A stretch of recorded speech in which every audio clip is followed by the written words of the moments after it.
Hello student, myself MD Noor Hassan.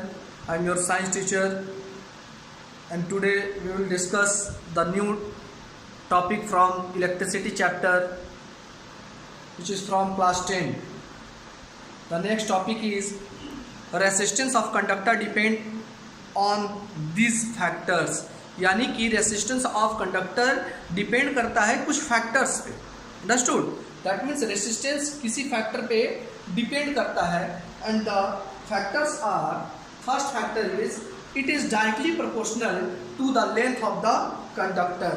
यानी कि ये किसके डायरेक्टली प्रोपोर्शनल होता है? लेंथ ऑफ द कंडक्टर पे. That means suppose the metallic wire. Okay, तो इसका लेंथ जितना ज्यादा होगा it is directly proportional to the length of conductor. यानी कि इसका लेंथ जितना ज्यादा होगा रेसिस्टेंस भी उतना ही ज्यादा होगा. That means resistance is directly proportional to the length of the wire. Understood? इस पे डिपेंड करेगा लेंथ ऑफ द वायर पे. Now second one, inversely proportional to the area of cross section. Inversely that means उल्टा. What is area of cross section? Area that means wire का जो भी area होगा, ये एरिया वायर का जो भी एरिया होगा उसके ठीक इनवर्सली प्रोपोर्शनल होगा. That means if area is greater than resistance is less. अगर एरिया ज्यादा होगा तो ये स्मॉल कम होगा. अगर रेसिस्टेंस ज्यादा होगा तो एरिया ऑफ क्रॉस सेक्शन क्या होना चाहिए? कम होना चाहिए. अंडरस्टूड? तो इसको कैसे लिखेंगे कि resistance is inversely proportional to area. Understood? Now the next third factor is nature of the material. That means resistance किस पे डिपेंड करता है? नेचर ऑफ द मटेरियल पे. यानी कि ये जो मेटेलिक वायर है ये किस मेटल का बना हुआ है? अगर ये सिल्वर का होता तो इसका रेसिस्टेंस कम होता. इसका रेसिस्टेंस कम होता अकॉर्डिंग टू आयरन.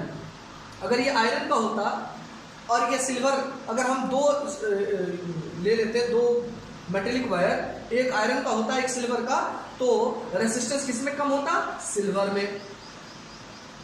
तो what is the reason behind it? इसके पीछे क्या रीजन है कि मैटर पे डिपेंड करता है रेसिस्टेंस? इसको हम लोग समझते हैं. Okay okay, from three factor we conclude. हम लोग तीन फैक्टर अभी जो पढ़े उससे हम लोग क्या कंक्लूड कर सकते हैं कि resistance is directly proportional to the length and inversely proportional to the area. That means अगर हम इन लोगों को एक साथ लिखना चाहें तो व्हाट वी राइट?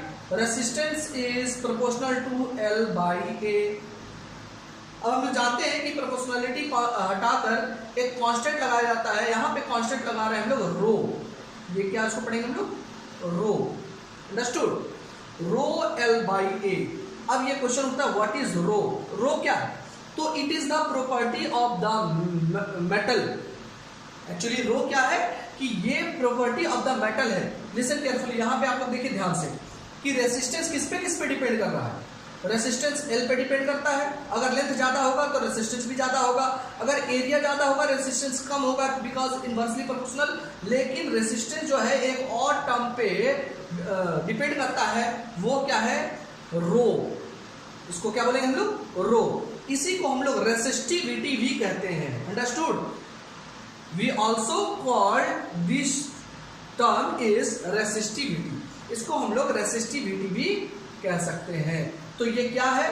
तो it is the property of the metal who oppose the motion of the charges. क्या करता है ये एक मेटल, एक या कंडक्टर का एक क्वालिटी है, प्रॉपर्टीज है जो क्या काम करता है? अपोज करने का, रोकने का. किसको? Motion of the charges. Understood? यानी चार्जेस का मोशन को रोकने के लिए मदद करता है. हम लोग अभी थर्ड पढ़े थे ना, नेचर ऑफ द मटेरियल. यानी कि थर्ड टॉपिक क्या था हम लोगों का? क्या फैक्टर था? कि नेचर ऑफ द मटेरियल पे भी डिपेंड करता है, तो नेचर ऑफ मटेरियल यही है, अंडरस्टूड। यानी कि नेचर ऑफ द मटेरियल जो रेसिस्टिविटी, उसका रेसिस्टिविटी कितना है, यानी कि सिल्वर का रेसिस्टिविटी जो है आयरन की अपेक्षा क्या है, कम है, understood.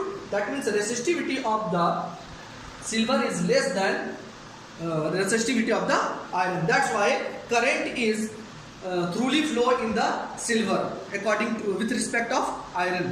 Okay, so now the next topic is resistivity. Okay, so what is resistivity? It is fundamental property of the material that resists the flow of the electric current. यानी ये क्या आता है, फंडामेंटल प्रॉपर्टी है material का जो oppose करता है, दैट मीन्स रेसिस्ट करता है the flow of electric current. हम लोग जानते हैं कि resistance is equal to rho L by A. अगर हम यहाँ से फॉर्मूला निकालना चाहते हैं, mathematical formula of the resistivity, तो what is the formula, resistivity is equal to R A by L, understood. R for resistance, A for area and L for length of the conductor और wire. Now SI unit of the resistivity, what is the SI unit? तो we conclude from here resistance SI units is ohm, area is meter square and length is meter. If meter and it is cancelled, then ohm meter, यानी SI unit is ohm meter, यानी कि इसका SI unit resistivity का SI units क्या होगा, ohm meter. Here some points are given from resistivity. First is it is constant. That means if length is increased or area of cross section is more or less, it is not depend doesn't depend on these terms. Okay, यानी resistivity जो है इस terms में depend नहीं करता है, it is constant. That means resistivity is constant. Only resistance is depend on the length of the wire and the area of cross section and nature of the material. Okay, resistivity constant होता है, understood? Now the next second point is the range of the resistivity of metals and alloys is 10 to the power minus 6 to 10 to the power minus 6 ohm meter. That means resistivity range जो होता है metals में बहुत कम होता है, 10 to the power minus 8 to the 10 to the power minus 6 ohm meter, जो कि बहुत कम होता है. That's why we use the metals for the electric purpose. Okay.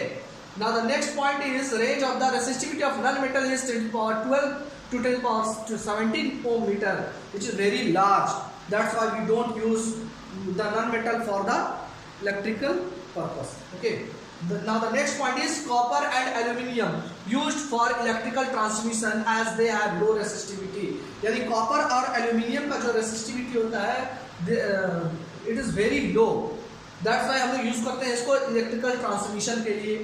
Understood? And the last point is alloy used in electrical heating device as their resistivity is high and they do not burn readily. That means alloy जो होता है, we know that alloy का जो होता है metal से alloy का जो resistivity होता है तो थोड़ा ज़्यादा होता है, understood? ये थोड़ा ज़्यादा होता है, इसी वजह से alloy का जो यूज़ होता है इस इलेक्ट्रिकल हीटिंग डिवाइस, यानी कि heating device just like iron heater, ये सब के लिए हम लोग यूज़ करते हैं alloys का, understood? As their resistivity is high and they do not burn readily. और इसका रेसिस्टिविटी थोड़ा हाई होता है मेटल से, जिसके कारण क्या होता है ये अपने अंदर जो है करंट को फ्लो ज़्यादा देर तक नहीं करने देता है, वो रोके रहता है, जिसके कारण वो गर्म हो जाता है लेकिन वो जलता नहीं है, understood? Okay okay, now the next topic is resistor. What is resistor? तो a resistor is an electrical components device also. Okay, तो इलेक्ट्रिकल रेसिस्टेंस क्या है? एक इलेक्ट्रिकल कंपोनेंट्स है.